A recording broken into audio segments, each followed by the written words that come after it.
আসসালামু আলাইকুম সুপ্রিয় শিক্ষার্থীরা, কেমন আছো তোমরা? আজকে ডে 2, তোমাদের সাথে আজকে আমাদের জার্নির দ্বিতীয় দিন। তো গতদিন আমি বলেছিলাম যে আমি মূলত সাধারণ জ্ঞান নিয়ে কাজ করব, আর ঢাকা বিশ্ববিদ্যালয় বা অন্যান্য বিশ্ববিদ্যালয়ে মানবিক বিভাগের পরীক্ষাগুলোতে সাধারণ জ্ঞান থেকে সবচেয়ে বেশি মার্কের কোশ্চেন হয়। তাই এই বিষয়টাই আমাদের জন্য চিন্তার বিষয়বস্তু। এবং আরও একটা কারণ আছে, কারণ তোমরা বাংলা ইংলিশ ক্লাস 6 থেকে ক্লাস 12 পর্যন্ত পড়ে আসলেও সাধারণ জ্ঞানটা কিন্তু কখনো ওভাবে পড়োনি। তাই সাধারণ জ্ঞানটা একটু চিন্তার বিষয়বস্তু। এবং আমি দেখিয়েছিলাম যে তোমাদের জন্য যে ব্যাপারটা হবে যে জিকেতে একসাথে 30 মার্ক থাকবে, বাংলা ইংলিশ মিলে যেহেতু দুইটাতে 30 মার্ক, আর জিকেতে যেহেতু একাই 30 মার্ক, তাই জিকের গুরুত্বটা একটু বেশি দিতে হবে। এখন তুমি জিকের গুরুত্ব বেশি কিভাবে দিবা আমাকে একটু বলো তো। জিকের গুরুত্ব দেওয়ার জন্য দুইটা জিনিস প্রথমত লাগবে। সেই দুইটা জিনিস কি? একটা হচ্ছে question bank solve or question bank analysis, এবং দ্বিতীয়টা হচ্ছে টপিক অ্যানালাইসিস। তো দেখো এবার যে কোশ্চেন ব্যাংক সলভ বা কোশ্চেন ব্যাংকের ব্যাপারটা আমি কেন আনতেছি, কারণ বাংলা ইংলিশের একটা নির্দিষ্ট সিলেবাস আছে, ঢাকা বিশ্ববিদ্যালয়ে অন্তত নির্দিষ্ট সিলেবাস আছে। সেটা কি?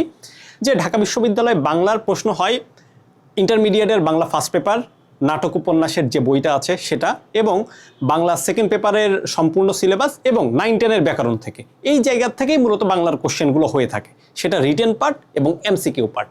আবার ইংলিশের একটা নির্দিষ্ট সিলেবাস আছে। সিলেবাসটা কি? সেই সিলেবাসটা হচ্ছে English first paper, second paper ইন্টারমিডিয়েটের, এই দুইটা পড়লেই মোটামুটি ইংলিশটা গুছিয়ে যায়। কিন্তু সাধারণ জ্ঞানের কিন্তু ওইভাবে কোনো সিলেবাসই নেই। তো সিলেবাসটা ব্যাপারটা হয় কি, যে সাধারণ জ্ঞান পড়তে গেলে আমাদের যারা স্টুডেন্ট আছে তারা যদি অ্যানালাইসিস না করে পড়তে যায়, তাহলে ব্যাপারটা হয়ে যে সমুদ্রে সাঁতার কাটার মতো। সমুদ্রের বিশালতা যেমন অনেক, সাধারণ জ্ঞানের বিশালতাও অনেক। দেখবা বাজারে যতগুলো সাধারণ জ্ঞান বই আছে, প্রত্যেকটা বই 800 পৃষ্ঠা, 900 পৃষ্ঠা, কোনো কোনো বই 1200 পৃষ্ঠাও আছে। সো এই 1200 পৃষ্ঠা তো 3-4 মাসে মাথার মধ্যে নিয়ে মনে রাখা সম্ভব না, তাই না? এবং সাথে বাংলা ইংলিশও পড়তে হবে, আরও অন্যান্য দিকও দেখতে হবে। সো এই জন্য আমরা যেটা করব, সাধারণ জ্ঞানটাকে গুছিয়ে আনার জন্য, একদম সংক্ষেপে আনার জন্য আমরা কোশ্চেন ব্যাংক অ্যানালাইসিস করব। এবং কোশ্চেন ব্যাংকটা কীভাবে অ্যানালাইসিস করতে হবে সেটাও আমি আজকে দেখিয়ে দিচ্ছি। কোশ্চেন ব্যাংক অ্যানালাইসিস প্রথমে করতে হবে, তোমরা বাজারে যে কোনো বই নিয়ে নিতে পারো। বাজারে জয়কলি আছে, পানকৌড়ি আছে, এরকম অনেক বই আছে কোশ্চেন ব্যাংকের জন্য। বিশেষত তোমার যে বিশ্ববিদ্যালয়ে যে ইউনিট টার্গেটে থাকবে, সেই বিশ্ববিদ্যালয়ে সেই ইউনিটের কোশ্চেন ব্যাংকটাই তুমি নিবা। আমার এখনও মনে আছে, আমি জয়কলির একটা কোশ্চেন ব্যাংক নিয়েছিলাম, সেই কোশ্চেন ব্যাংকটা নিয়েই আমি আসলে কোশ্চেন অ্যানালাইসিস করেছি। এবং দ্বিতীয় ব্যাপার হচ্ছে কোশ্চেন ব্যাংক পড়ার পরে অ্যানালাইসিস করা।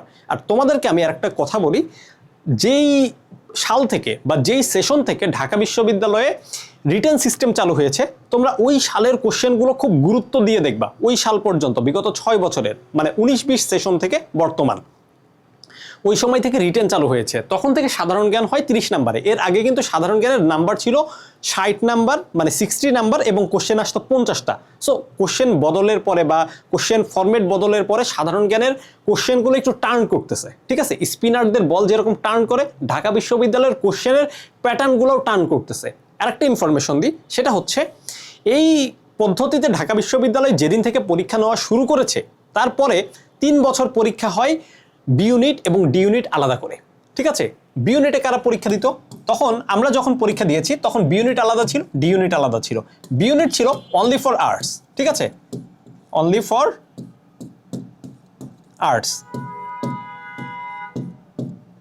আর ডি ইউনিট ছিল কম্বাইন ইউনিট, ঠিক আছে? ডি ইউনিট ছিল কি? ডি ইউনিট ছিল হচ্ছে সবাই পরীক্ষা দিতে পারতো, সায়েন্স কমার্স দুইজন তো পরীক্ষা দিতে পারতো। মানবিকের পরীক্ষা দেওয়ার একটা সুযোগ ছিল, যাদের ইকোনমিক্স 4th সাবজেক্ট ছিল তাদের জন্য 25টা বা 50টা এরকম একটা সিট থাকতো। কিন্তু এখন যেহেতু বি ইউনিট আর ডি ইউনিট একসাথে করে ফেলেছে, তাই বি ইউনিট আর ডি ইউনিটের কোশ্চেনের একটা কম্বিনেশন যুক্ত হয়ে গেছে এখন। তাই কোশ্চেনের প্যাটার্নটা আবার টার্ন করেছে, ঠিক আছে? এই প্যাটার্নের টার্নটা বুঝতে হবে। আগে কোশ্চেন আসতো ভূগোল থেকে কিছু, ইকোনমিক্স থেকে কিছু, পৌরনীতি থেকে কিছু, সমাজবিজ্ঞান থেকে একটা।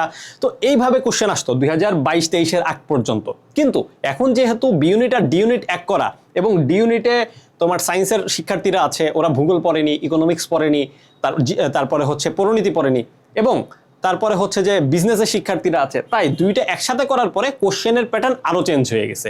সো এই জন্য কোশ্চেনটাকে বুঝতে হবে। কোশ্চেনটা না বুঝলে সাধারণ জ্ঞানের ব্যাপারটা হয়ে যাবে কেমন, ওই যে সমুদ্রে সাঁতার কাটার মতো। কারণ সমুদ্রে সাঁতার কেটে আসলে খুব সৌভাগ্যবান ছাড়া কেউ বাঁচতে পারে না।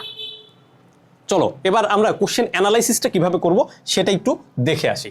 দেখো এইটা আমি আমার পিছনে যে কোশ্চেনটা দেখতে পাচ্ছ সেটা বিগত বছর মানে তোমাদের ইমিডিয়েট আগের যে বছর ঢাকা বিশ্ববিদ্যালয় পরীক্ষা নিয়েছে, এই বছর মানে 2025 সালের 25 জানুয়ারি যে পরীক্ষাটা হয়েছে ঢাকা বিশ্ববিদ্যালয়ের, সেই পরীক্ষাটার একটা প্রশ্নটাকে তোমরা কিভাবে সলভ করবা আমি বলি।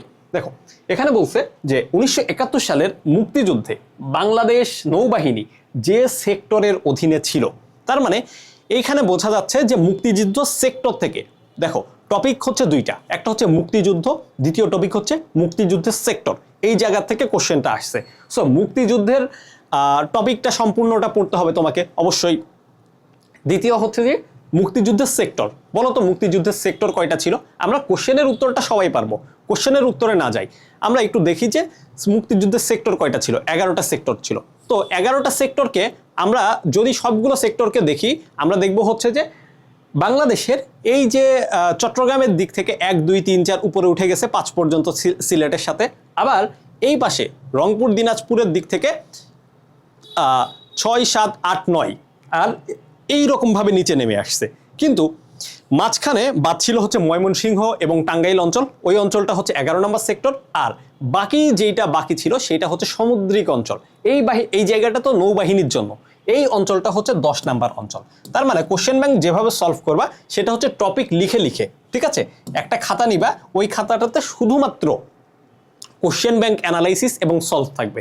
সেটা কিভাবে থাকবে যে 1971 সালের মুক্তিযুদ্ধে, তার মানে মুক্তিযুদ্ধ থেকে কোশ্চেনটা আসছে। আমি প্রথমে লিখি মুক্তিযুদ্ধ, এবং দ্বিতীয়ত কোশ্চেনটা আসছে হচ্ছে মুক্তিযুদ্ধের সেক্টর, ঠিক আছে? এর মধ্যে একটা স্টার দিয়ে লিখে রাখবা হচ্ছে সেক্টর। তো এইভাবে যখন কোশ্চেনটা তুমি সলভ করবা তখন তোমার যে ব্যাপারটা হবে, তুমি খুব সহজে গুছিয়ে আনতে পারবা যে কয়টা টপিক আমার পড়া লাগবে, বা বিশ্ববিদ্যালয় ভর্তি পরীক্ষার জন্য আমার আসলে কয়টা টপিক গুরুত্বপূর্ণ। চলো এটা তো দেখালাম, এভাবে তোমরা 30টা কোশ্চেন সলভ করবা। আমি আরেকটা কোশ্চেন দেখাই, যে কোশ্চেনটা তোমাদের জন্য হয়তো গুরুত্বপূর্ণ হতে পারে। দেখো এখানে বলছে হচ্ছে যে গ্লোবাল ভিলেজ ধারণাটি প্রবর্তন করেন কে? মূলত কে জানতে চাইছে, যদিও কে লেখা থাকলে কোশ্চেন মার্ক দেওয়া থাকতো, কে লেখা নাই, তাই এরকম একটা টান দিয়ে রেখে দিছে। বিশ্ববিদ্যালয়ে ভর্তি পরীক্ষা এভাবেই ছিল কোশ্চেনটা। ব্যাপারটা হচ্ছে এই কোশ্চেনটা দেখেই তোমরা বুঝতে পারতেছো যে এটা ম্যান্ডেটরি একটা টপিক থেকে আসছে। কারণ দেখো এই বি ইউনিটে যারা পরীক্ষা দিবে, কারা? সায়েন্স, কমার্স, আর্টস, এই তিনটা গ্রুপেরই কিন্তু আইসিটি সাবজেক্টটা ছিল। সো কোশ্চেনটা দিছে আইসিটি থেকে। এখন এটার উত্তরটা যে মার্শাল ম্যাকলুহান, এটা মোটামুটি আশা করি সবাই জানো, তারপর আমি বলে দিচ্ছি মার্শাল ম্যাকলুহান। সো তোমাকে যেই কাজটা করতে হবে যে আইসিটি বইয়ের কোন টপিক থেকে এটা আসছে, এটা তো প্রথম অধ্যায় থেকে আসছে। সো তুমি লিখে রাখো আইসিটি প্রথম অধ্যায়। তো এইভাবে তোমরা বিগত বছরের 30 দিনের কোশ্চেনটা সলভ করবা, এরপরে তার আগের বছরে 30টা কোশ্চেন সলভ করবা। এইভাবে সলভ করে করে আগাবা, সেটা বাংলা, ইংলিশ বা জিকের ক্ষেত্রে, সব ক্ষেত্রেই। আর জিকের ক্ষেত্রে যদি আমি স্পেশালি বলি, তাহলে তোমরা এই কোশ্চেনগুলো সলভ করার পরে আমাদের যে গ্রুপটা আছে সেই গ্রুপে তুমি ছবি তুলে দিবা। সেখানে যদি কোনো ভুল ত্রুটি হয়ে থাকে বা কোনো কিছু বুঝিয়ে বলার থাকে, সেটা আমি তোমাকে গ্রুপে বুঝিয়ে বলবো। সো আজকের মতো এতটুকুই, তোমাদের সাথে ডে 3-তে আবার দেখা হবে। আল্লাহ হাফেজ।